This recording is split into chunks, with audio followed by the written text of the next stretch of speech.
एक दर्जन लोग हैं इसमें जो कैबिनेट में ओथ लिए हैं, जो किसी न किसी परिवार से आते हैं।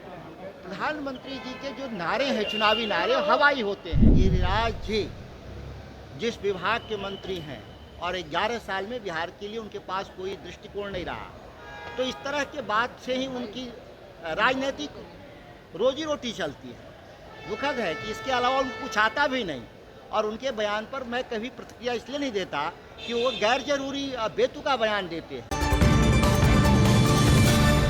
उपेंद्र कुशवाहा के बेटे ने कल मंत्री पद की शपथ ली और पूरे बिहार में बवाल मचा इसलिए कि उपेंद्र कुशवाहा का जो बेटा है ना एमएलसी हैं ना विधायक हैं, उसको लेके आरजेडी हो या और विपक्षी दल, उन्होंने बिहार सरकार पर सवाल खड़ा करते हुए उन्होंने कहा है कि अब परिवारवाद क्या है, और उसको लेके आरजेडी के सांसद सुधाकर सिंह पटना एयरपोर्ट पहुंचे, जहां पर उनसे बातचीत किया गया कि उपेंद्र कुशवाहा के बेटे ने कल मंत्री पद की शपथ ली। तो उन्होंने साफ तौर पे कहा है कि जिनकी आप चर्चा करते हैं वो राजनीतिक से कोसों दूर हैं, वो दूर दूर तक राजनीतिक में नहीं है, जिसके कारण वो आप लोगों के सामने समाचार है। लेकिन जो प्रधानमंत्री वादे करते हैं वो हवाई है। क्या कुछ कर रहे हैं आपको हम सुना रहे हैं सुधाकर सिंह का वो बयान। जन में इन व्यक्ति का जिसकी आप चर्चा करते हैं वो चुनावी राजनीति से उनका कोई दूर दूर तक रिश्ता नहीं, इसीलिए खबर है। खबर केवल एक नहीं है, खबर एक दर्जन लोग हैं इसमें जो कैबिनेट में ओथ लिए हैं, जो किसी न किसी परिवार से आते हैं। प्रधानमंत्री जी के जो नारे हैं, चुनावी नारे हवाई होते हैं, कभी ज़मीनी हकीकत से कोई उनका मेल नहीं होता। और केवल यही नहीं, अब आप आके देखेंगे कि किस तरीके से बिहार को गुजरात मॉडल के तौर पे बिहार को चलाने का ही प्रयास करेंगे, जहां अथॉरिटी प्रधानमंत्री के पास होगा, बिहार के मंत्री या मुख्यमंत्री नाम मात्र के होंगे। एसआरआई को लेकर सर बंगाल में ममता बनर्जी काफी नाराज हैं, कह रहे हैं कि केवल बंगाल नहीं, पूरे देश के लोग नाराज हैं। एसआईआर के जरिए एक कमिटेड वोटर लिस्ट आरएसएस और भाजपा के द्वारा तैयार किया जा रहा है, जिसमें करोड़ों मतदाता मूवेबल हैं, जो दिल्ली में भी वोट करते हैं, पटना में भी वोट करते हैं, कल कोलकाता में भी वोट करेंगे। यह इस तरीके का वोटर जो लिस्ट है, यह भारत के भीतर चुनाव को मजाक बना देगा, और भारत में लोकतंत्र वैसा ही होगा जैसे चीन और रूस में भी चुनाव होते हैं, लेकिन कौन चुनाव कराता है, कौन लोग बनते हैं, ठीक भारत में वही होने वाला है।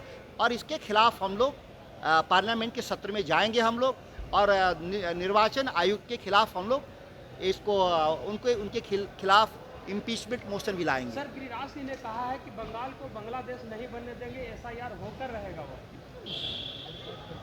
अब ये गिरिराज जी जिस विभाग के मंत्री हैं और 11 साल में बिहार के लिए उनके पास कोई दृष्टिकोण नहीं रहा, तो इस तरह के बात से ही उनकी राजनीतिक रोजी रोटी चलती है। दुखद है कि इसके अलावा उनको कुछ आता भी नहीं, और उनके बयान पर मैं कभी प्रतिक्रिया इसलिए नहीं देता कि वो गैर जरूरी बेतुका बयान देते हैं।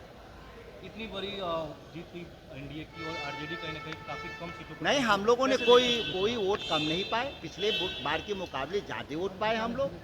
लेकिन दो चीज़, एक वोटर लिस्ट जो एसआईआर में धांधली हुआ, जिसमें 72 लाख हमारे मतदाताओं को बाहर कर दिया कि गया जो महागठबंधन समर्थक थे, और दूसरी बात, सरकार के पैसे से मतदाताओं को, खासतौर से महिला मतदाताओं को प्रभावित करने का काम हुआ।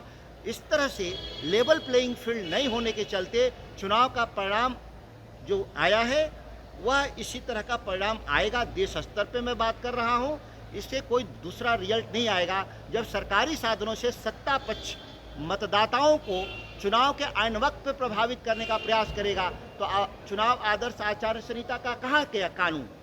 इसीलिए इस देश में निर्वाचन आयोग के खिलाफ हम लोग महाभियोग प्रस्ताव लाएंगे पार्लियामेंट के भीतर। तो आपने सुना कि सुधाकर सिंह जो आरजेडी के सांसद हैं, उन्होंने साफ तौर पे कहा है कि जिनकी आप चर्चा करते हैं वो राजनीतिक से दूर तक उनका नाता नहीं है, और जो प्रधानमंत्री जो चुनावी वादा करते हैं वो वादा हवा में रहता है। और बिहार सरकार का तो गठन हो गया है, लेकिन कमान प्रधानमंत्री के हाथों में रहेगा, न कि यहाँ पर जो नीतीश कुमार हैं सीएम, उनके नक्शे कदम पे चलना पड़ेगा। और साथ ही साथ जिस तरीके से जो एसआईआर का जो मुद्दा बंगाल में फिर से गरमाया है, उसको लेकर उन्होंने साफ तौर पे कहा है कि हम सदन में पुरजोर तरीके से आवाज़ उठाएंगे, क्योंकि जिस तरीके से जो वोटर हैं हर एक राज्य में वो जाके एक लोग वोट करते हैं, ये कहीं ना कहीं सरासर गलत है। आलोक कुमार, 10 मिनट पटना।